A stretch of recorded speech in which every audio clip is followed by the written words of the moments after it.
So today, welcome to the Awesome A-Team Sales podcast. I am Camilla Haysler, your host. And today I am relaunching my podcast from its last episode, which was over actually 18 months ago today. So I'm super excited to be presenting my first episode in my new podcast series. And today I'm going to be sharing about my origin story as a business owner and as a career professional in sales. Again, I think the origin story in terms of self-leadership and leadership and growth is such a valuable. And so I'm excited to share my own this week as part of this initial episode. So first of all, I think what's important to say is that I started my entrepreneurial journey um, a long time before I actually started it. So today I'm going to be speaking about how I went really from the bottom to, making progress in my journey. So I had a dream in terms of the life that I wanted for myself. Following my studies, I studied art, fine art and portraiture in Florence. And I had a few dreams at that time, actually. I had an entrepreneurial dream to make an impact and be a business owner, but I also had a dream to lead a better life and create a better life. And I think the reality of that time was that, I was having to endure certain conditions, an environment that perhaps wasn't optimal. And so again, there was a sense of wanting and striving for my life to be quite different. I'm sure many people can relate to that in terms of, the daily struggle that many people have with regards to, the financial difficulties of the time that we're in now, but also importantly in terms of, lifestyle, perhaps at different stages in your life. And in my late 20s, I was living a life of not necessarily comfort, the fairly sort of humble, modest living environment. And I had some great flatmates and housemates at that time. But really, I moved to my own apartment then following that time. And again, that was an important next step towards independence. And, I had a sort of secondhand sofa and very little furniture at that time. And I also had a fairly toxic relationship as well, which I was ending. It was a time of transition and where I was looking to grow and develop. I was looking for something better, right? And I think that's an important theme that certainly I've experienced in terms of my origin story. But my initial dream of being a portrait painter and artist had not really come to fruition, partly due to financial situation. So, and I think what I realized is that really I was in financial difficulties. I was striving a lot for a better lifestyle and better opportunities. Really, I sort of saw the potential, but I wasn't quite sure how to get there in terms of earning and achieving a better role, working for a better type of company with more freedom as well. I think freedom was an important aspect. I didn't have a commuting and all of by having to devote a lot of my time to my professional life. And I started to really see the opportunity as through learning more and absorbing the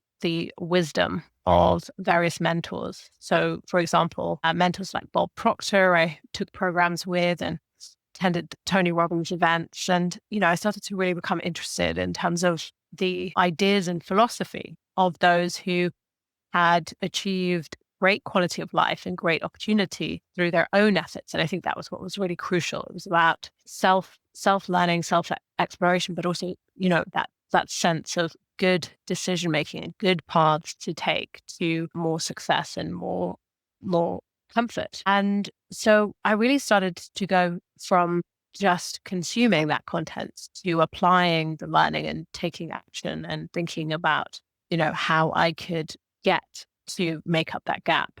And so increasingly I started to really build and cultivate my mind into more of a space to learn, grow. I was really taking the opportunity to soak in all of the learning. And I had my first coach as well. I suppose in my success as well, I started to understand that way to success was a certain amount of discipline and routine, and to really see that as attainable for myself, not just a sort of fairy tale dream, not just something that other people enjoyed.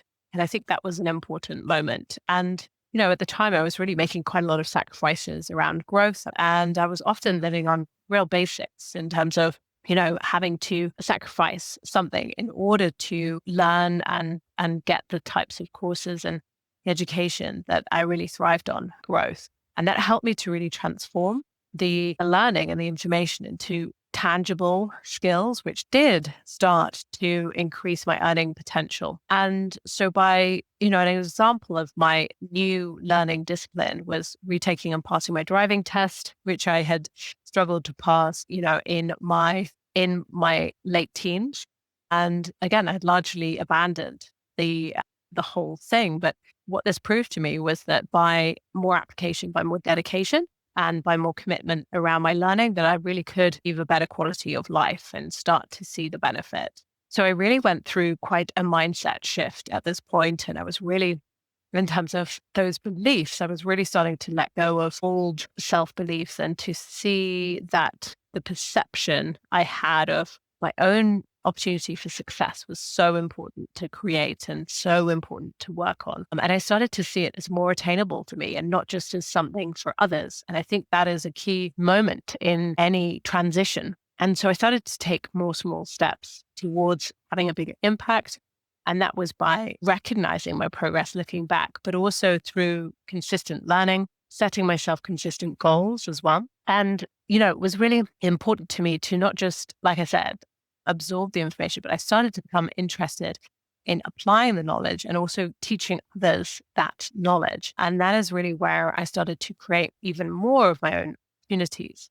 And it was a very important moment in that path. So what was a key theme and what was a key kind of milestone at this time? I think it was to start to overcome what was, my own imposter syndrome around self-doubt, facing fears around inadequacy, reminding myself and seeing how far I was getting to and how far my journey. And that was very important because again, if we want to overcome imposter syndrome and self-doubt, we need to see ultimately some kind of evidence and some kind of difference in our environment and in our habits. And like I said, I was setting myself regular, more achievable goals and really starting to break my dreams, my big dreams, and set those as firm goals. And I was celebrating each milestone as well. So another thing I was doing was building more of a network. I was starting to connect and network more with more successful people. And that was very important to give me some role models and more examples of success. And as I mentioned, I also had a coach as well. But I really saw it as continuous learning, continuous turning any challenges I had around learning time into opportunities and really committing to more self-improvement around any topic really that would help to either increase my value, increase my earning potential, or even to help me to solve a problem that I had. And, I think when I look at today, in terms of building those skills and confidence, taking some calculated risks and starting to see more opportunities, that has, really took me a great deal further in terms of my career, in terms of my business, but also importantly in terms of my own growth as well. And really, when I think about some of these key themes, it has been the importance of continuing to set myself challenges and goals around growth and learning, and also helping others on their sales and entrepreneurial journey has been a huge part of that. By being a coach and a mentor now for several years, I have helped others to start to turn their own dreams for their business and their ideas into success. And that is incredibly rewarding and valuable. And I think, again, for anyone who is thinking about how they can get started in terms of self-leadership and how they can improve their potential for in life, it is around taking that self-leadership, taking that accountability very seriously around what standards you hold for yourself, what standards you hold for others. And most importantly, though, it's what ambition you have for yourself, and really competing against your former, as it were, previous versions of you, but continuing to strive and grow and seeing that it is viable for you to set ambitious goals, to want and see much more for yourself than you have today. That truly is the way to achieve more and really improve and get so much more abundance and success and results. So again, the aim of this first episode in this new series of my podcast was really to share with you how passionate I am in terms of the importance of growth, development, and learning, and how important that's been in my own journey, and how for those listening who may be looking to cultivate and develop a better quality of life and a better career, how once really you start to take seriously your interest in terms of progress on that path, it does become about, are you willing to, again, put time into setting yourself goals and having goals around those areas? Because again, it really does make a significant difference to have more goals and more of a sense of where exactly you want to go to. Otherwise, you can find yourself, pretty much stuck or sitting in a very similar situation years later. So I hope that this has inspired some of you to, with regards to self-leadership, to take even more opportunity in self-leadership and to really start to set out or move forward to that next stage in your leadership journey, whatever that looks like for you and wherever you are at in life. And it has been my pleasure to share some of my own origin story with the hope to inspire others to follow their own dreams and passions around perhaps moving, whether that be moving out of a corporate lifestyle or whether that be building your own business or building a highly successful career in business. So again, whatever path you are looking for, it is all achievable and possible for you. And I hope that you know how important it is to have this sense of vision and ambition as well around your life and what you can see for yourself. So with that, I will say thank you for listening to this episode, and I'll see you. And I'll hope you'll tune in again for another episode of Aim High Awesome Leaders. Thank you.